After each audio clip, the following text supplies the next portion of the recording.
പാലക്കാട് അട്ടപ്പാടിയിൽ കാട്ടുനായകളുടെ ആക്രമണം. കോട്ടത്തറ കൽമുക്കിയൂർ സ്വദേശി രവീന്ദ്രനെ 14 ആടുകളെ കാട്ടുനായകൾ കൊന്നു. ഇന്ന് പുലർച്ചെയും കഴിഞ്ഞ ദിവസവുമായാണ് കാട്ടുനായകളുടെ ആക്രമണം ഉണ്ടായത്.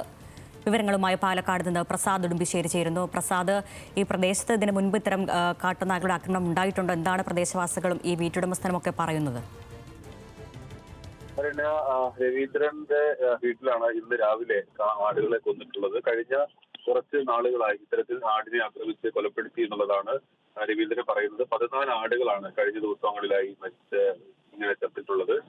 ഈ പ്രദേശങ്ങളിൽ നേരത്തെ വന്യമൃഗ ശല്യങ്ങളെല്ലാം തന്നെ ഉണ്ടായിരുന്ന ഒരു പ്രദേശം കൂടിയാണ്. പുലിയും അതോടൊപ്പം കാട്ടാനയുടെയും എല്ലാം തന്നെ ശല്യം ഉണ്ടായിരുന്നു. കൃഷിയെല്ലാം നശിപ്പിക്കുന്ന ഒരു സാഹചര്യം ഉണ്ടായിരുന്നു.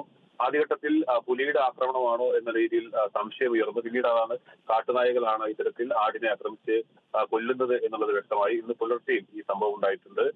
14 ആടുകളാണ് രവീന്ദ്രന്റെ വളർത്താടുകളാണ് ചത്തിട്ടുള്ളത്. ശരി, പാലക്കാട് അട്ടപ്പാടിയിലാണ് കാട്ടുനായകളുടെ ആക്രമണത്തിൽ 14 ആടുകൾ ചത്തത്. കോട്ടത്തറ കൽമുക്കിയൂരിലാണ് സംഭവം. വനംവകുപ്പ് ഉദ്യോഗസ്ഥർ പരിശോധന നടത്തുകയാണ്. വിശദാംശങ്ങൾ നൽകിയത് പ്രസാദ് ഉടുമ്പിശ്ശേരി.